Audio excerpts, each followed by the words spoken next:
साथियों नमस्कार, मैं हूं नीरज पटेल और आप देख रहे हैं नेशनल जनमत। सामंतवाद का गढ़ उत्तर प्रदेश के प्रतापगढ़ जिले से एक बार फिर से जातीय संघर्ष की घटना सामने आई है। सत्ता द्वारा पोषित ब्राह्मण समाज और बिना किसी पार्टी द्वारा पोषित पिछड़े वर्ग के कुर्मी समाज के बीच में संघर्ष हुआ है। कौन घायल हुआ, किसने किसके साथ मारपीट की, किसके घर जला दिए गए, किसके खिलाफ एफआईआर हुई, पुलिस प्रशासन का क्या रवैया रहा, ये सब कुछ आपको बताऊंगा। लेकिन उससे पहले विवाद की मूल जड़ में जाते हैं, इसलिए क्योंकि नेशनल जनमत के लिए विवाद से ज्यादा जरूरी यह है कि विवाद की मूल जड़ क्या है। विवाद का तात्कालिक कारण कुछ भी हो, कोई किसी के खेत में चला गया, किसी ने किसी का रास्ता रोक लिया, लेकिन विवाद की असली समस्या वो सामंतवादी मानसिकता है जो हमारे दिमाग में सबके बैठी हुई है। क्योंकि भारत में एक जाति सिस्टम काम करता है और वो जाति सिस्टम एक सीढ़ी नुमा है, यानी कि सीढ़ी में जो ऊपर है वो उच्च जाति का है, जो नीचे है वो निम्न जाति का है। ऊपर की तथाकथित जाति से माने जाने वाले लोगों से अगर नीचे की जाति के समझे माने वाला कोई व्यक्ति आंख से आंख मिलाकर के बात करता है तो अभी भी अगर वो व्यक्ति सक्षम नहीं है तो सामने वाले को यह बर्दाश्त नहीं हो पाता है। घटना की मूल जड़ यही है। जिस क्षेत्र में यह घटना हुई है वो पट्टी विधानसभा के तहत आता है। वहां के विधायक हैं मोती सिंह, जो इस समय भारतीय जनता पार्टी में ताकतवर मंत्री माने जाते हैं। और वर्तमान समय में यही मोती सिंह पिछड़े और दलित वर्ग के प्रधानों के लिए, कोटेदारों के लिए किसी अभिशाप से कम साबित नहीं हो रहे हैं। सामान्यतः लोग इनको पिछड़ा दलित विरोधी मंत्री के तौर पर जानते हैं। मैं ये अकेले नहीं कह रहा हूं, बल्कि 1 से 1.5 साल पहले मंगरौरा विकास खंड के ब्लॉक प्रमुख हैं कंचन पटेल।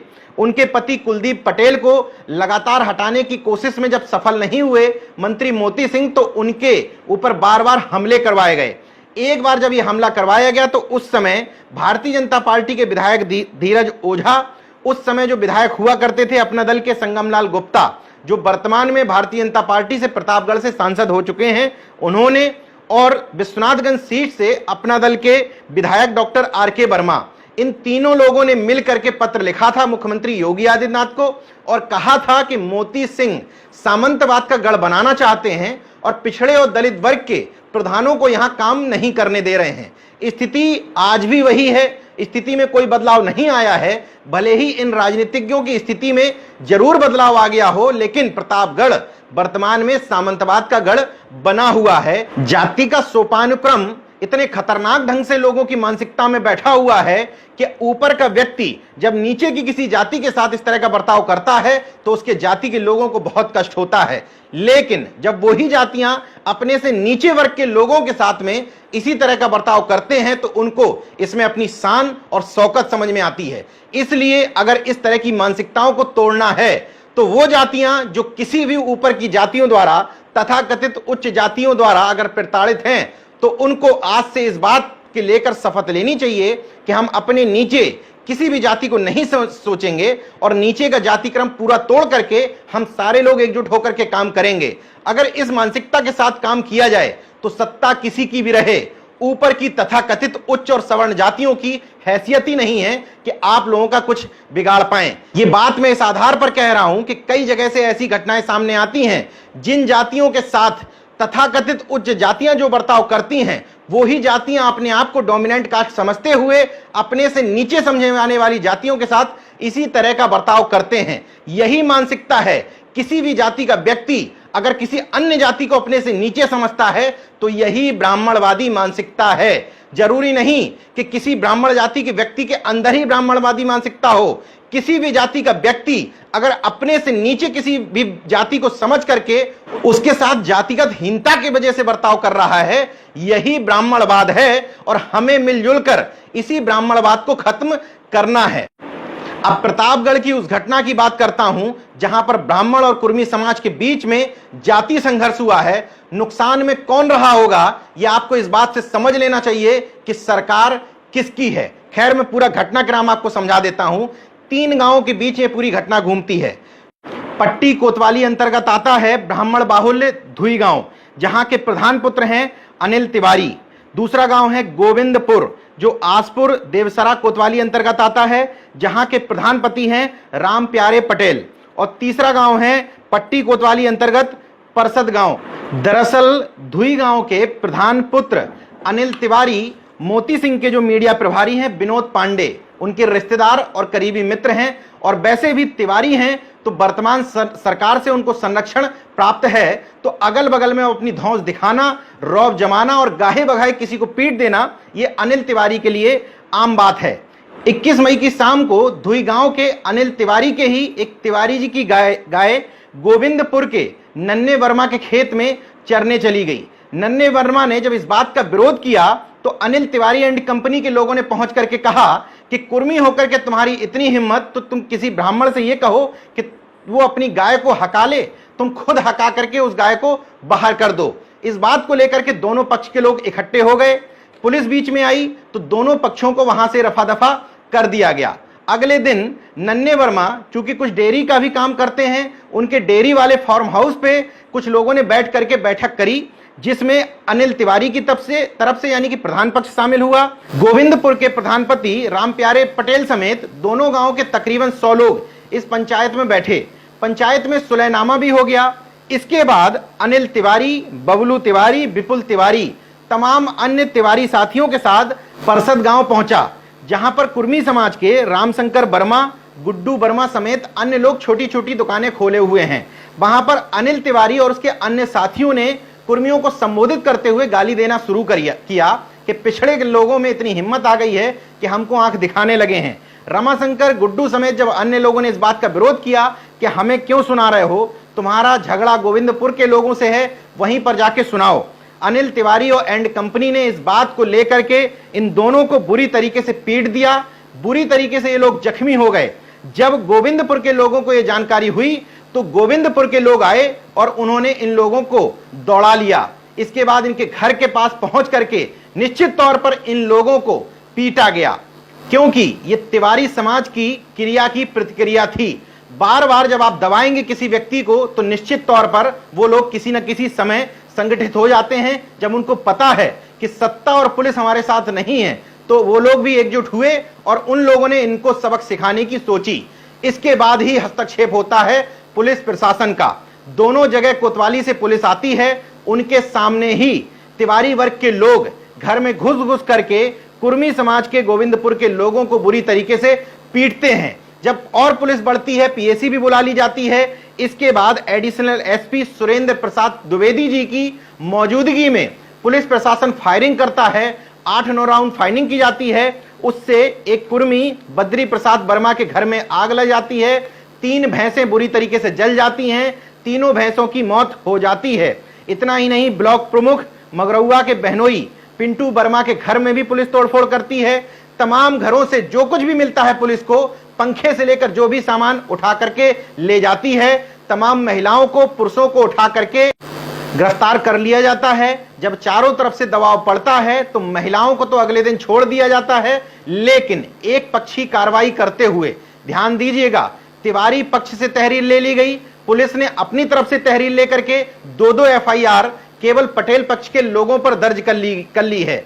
एक एफआईआर में 14 धाराएं लगाई हैं, 147, 148, 149, 188, 269, 286, 323, 324, 352, 452, 504, 506, 427, 394 और दूसरी एफआईआर जो पुलिस ने अपनी तरफ से लिखी है उसमें भी 15 धाराओं में मुकदमा दर्ज किया जाता है। 10-10 लोगों पर नामजद और 50 अन्य लोगों पर एफआईआर दर्ज की जाती है।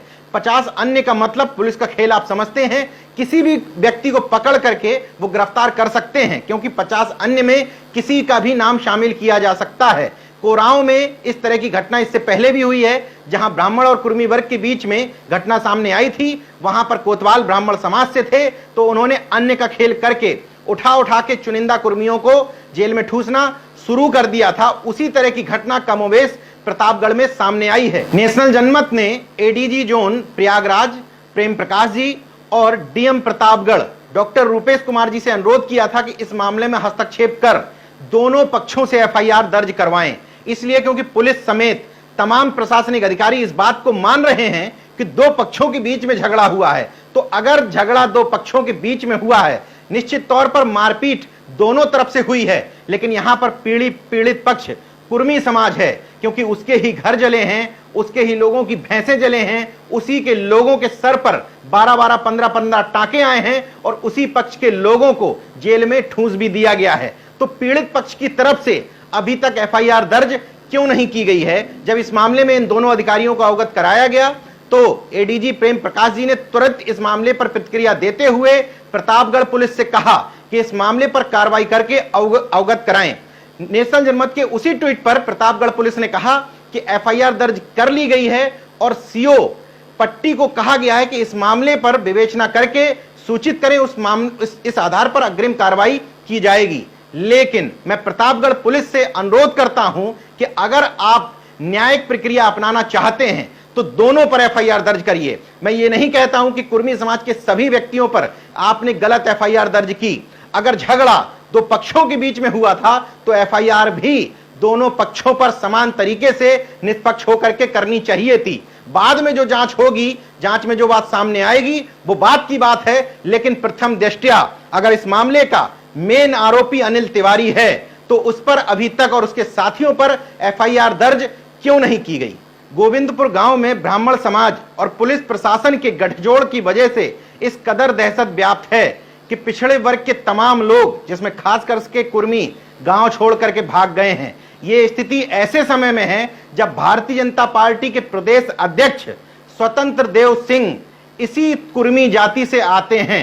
वो अपने आप को मानते हैं या नहीं मानते हैं ये अलग बात है, लेकिन ये सच्चाई है कि प्रदेश अध्यक्ष बनाते समय इस बात का ख्याल किया गया था कि वो जिस जाति से आते हैं उस जाति की संख्या उत्तर प्रदेश में काफी बड़ी मात्रा में पाई जाती है। अगर वो सिर्फ इस मुगालते में है कि बीजेपी ने उनकी वफादारी का इनाम उनको दे दिया है तो वो ये गलतफहमी ना पालें।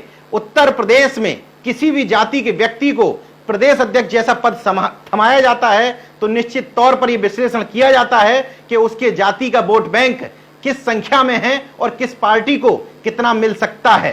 खैर, प्रतापगढ़ में इस समय आलम यह है कि जो पीड़ित पक्ष है गोविंदपुर का, उसकी डॉक्टरी करने तक को कोई तैयार नहीं है। एडीएम प्रतापगढ़ ने निर्देश जरूर दिए थे सीएमओ को कि आवश्यक कार्रवाई करें। इस तरह के मामले में निर्देश भी देखिए, आवश्यक कार्रवाई करें। सीधे सीधे निर्देश होना चाहिए था कि इनकी डॉक्टरी करवाने के बाद अवगत करवाएं, उसी आधार पर एफआईआर दर्ज करवाई जाएगी।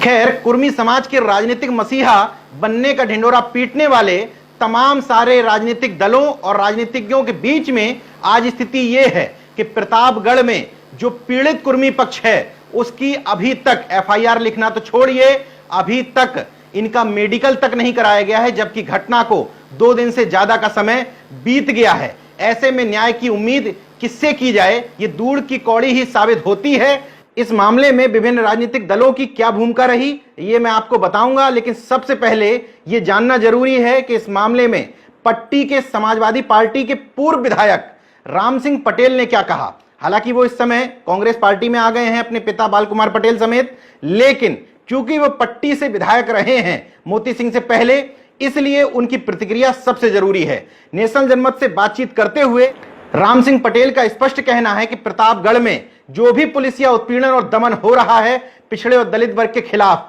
वो सारा कुछ कैबिनेट मंत्री मोती सिंह के इशारे पर होता है। एक घटना का जिक्र करते हुए वो बताते हैं कि जिस समय वो पट्टी से विधायक हुआ करते थे उसी समय मगरौरा विकास खंड में ब्लॉक प्रमुखी के चुनाव हुए। दरअसल 30 साल से इस ब्लॉक प्रमुखी के पद पर मोती सिंह के भतीजे या उनके परिवार के अन्य लोग कब्जा जमाते हुए चले आ रहे थे, लेकिन राम सिंह पटेल के विधायक रहते हुए वहां से ब्लॉक प्रमुख का चुनाव जीत गई कंचन पटेल। यहीं से मोती सिंह को तकलीफ होना शुरू हो गया और जब समाजवादी पार्टी की सत्ता चली गई राम सिंह पटेल विधायक नहीं रह गए। यह भी आपको बताना जरूरी है कि इस बार का चुनाव भी राम सिंह पटेल ने समाजवादी पार्टी से ही लड़ा था। पहले राम सिंह पटेल को विजयी घोषित कर दिया गया आंतरिक तौर पर, लेकिन उनको प्रमाण पत्र नहीं दिया गया। बाद में बताया जाता है, राम सिंह पटेल जी ने भी यह बताया कि दबाव पड़ा प्रशासन पर, ऊपर से आदेश आए, क्योंकि तब तक कई जगह पर भारतीय जनता पार्टी जीत चुकी थी और उसकी सरकार बनती हुई दिख रही थी। तो वहां के स्थानीय प्रशासन ने राम सिंह पटेल को बाद में रिकाउंटिंग में 1300 वोटों से हरा दिया।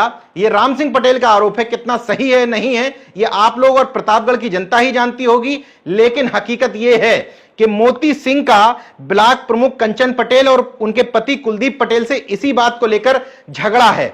कई बार उनको हटाने की कोशिश की गई, लेकिन आर.के. वर्मा और संगमलाल गुप्ता, इन दोनों विधायकों के विरोध की वजह से जब कंचन पटेल को उनके पद से नहीं हटाया जा सका तो उनके पति के ऊपर भी कई बार हमला करवाया गया। यह एक मानसिकता का परिचायक है कि वहां के मंत्री के मोती सिंह कितनी छोटी छोटी राजनीति में, प्रधान, बीडीसी और कोटेदारों की राजनीति में भी इन्वॉल्व रहते हैं। अब इस मामले में कांग्रेस पार्टी और समाज का रोल बता देता हूं। कांग्रेस पार्टी का चेहरा मान सकते हैं या पटेल समाज का चेहरा मान सकते हैं गुजरात के हार्दिक पटेल। उन्होंने उत्तर प्रदेश के मुख्यमंत्री योगी आदित्यनाथ को पत्र लिख करके सीधे हस्तक्षेप करने की मांग की है और पीड़ित कुर्मी समाज को न्याय दिलाने की अपील की है।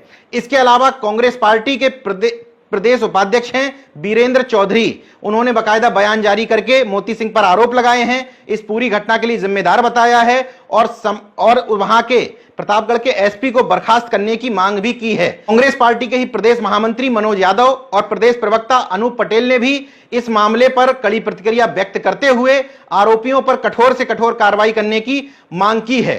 भारतीय जनता पार्टी के प्रदेश अध्यक्ष स्वतंत्र देव समेत भारतीय जनता पार्टी के किसी भी पिछड़े वर्ग के, दलित वर्ग के विधायक ने इस मामले पर आवाज नहीं उठाई है। इतना ही नहीं, संगमलाल गुप्ता जो अपना दल से प्रतापगढ़ सदर सीट से विधायक हुआ करते थे, वो इस बार भारतीय जनता पार्टी के कोटे से प्रतापगढ़ से ही सांसद बन गए हैं। ऐसा कहा जाता है कि कुर्मियों ने अपना दल की वजह से उनको बड़े स्तर पर वोट दिया, लेकिन लोग बताते हैं कि उनको लगातार फोन किए गए। संगमलाल गुप्ता पहले जिस तरह की घटनाओं में सहयोग करते थे, इस बार उनका सहयोग नजर नहीं आ पाया। इसके अलावा अपना दल के एमएलसी हैं आशीष पटेल, उन्होंने एक ट्वीट जरूर किया।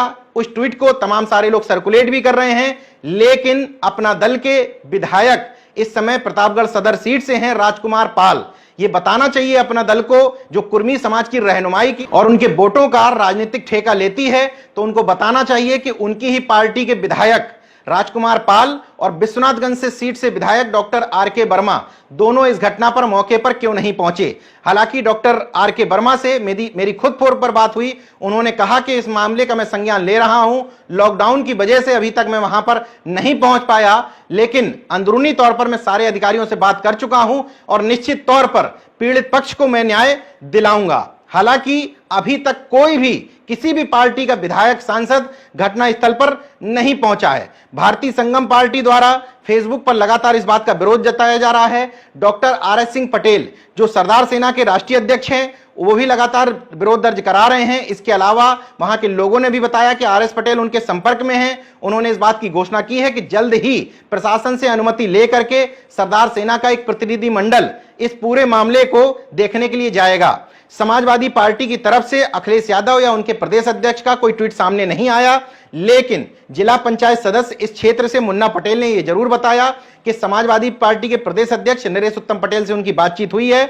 उन्होंने प्रतापगढ़ के समाजवादी पार्टी के जिलाध्यक्ष को बोला है कि इस मामले पर जाकर के पीड़ित पक्ष का समर्थन करें और जो भी घटनाक्रम है उससे अवगत कराएं, ताकि वो अखिलेश जी के माध्यम से डीजीपी से बात करवा सकें। हालांकि अभी भी समाजवादी पार्टी की तरफ से कोई स्पष्ट नजरिया या स्पष्ट रुख समझ में नहीं आया है। कुल मिलाकर के नेशनल जनमत ये वीडियो आपके सामने इसलिए लेकर के आया था कि कुर्मी समाज के तथाकथित स्वयंभू वो ठेकेदार जो चंद नेताओं के साथ में अपनी तस्वीरें डाल करके उनको कुर्मी कुलभूषण बताते हैं, उनको देख लेना चाहिए कि वर्तमान सत्ता के दौर में उनके समाज की स्थिति क्या है। आज ही प्रतापगढ़ से मेरे पास फोन आया, एक लोगों ने बताया कि प्रतापगढ़ की ही एक घटना है कि एक कुर्मी समाज की दुकान पर एक ठाकुर समाज का व्यक्ति दुकान खोले हुए था।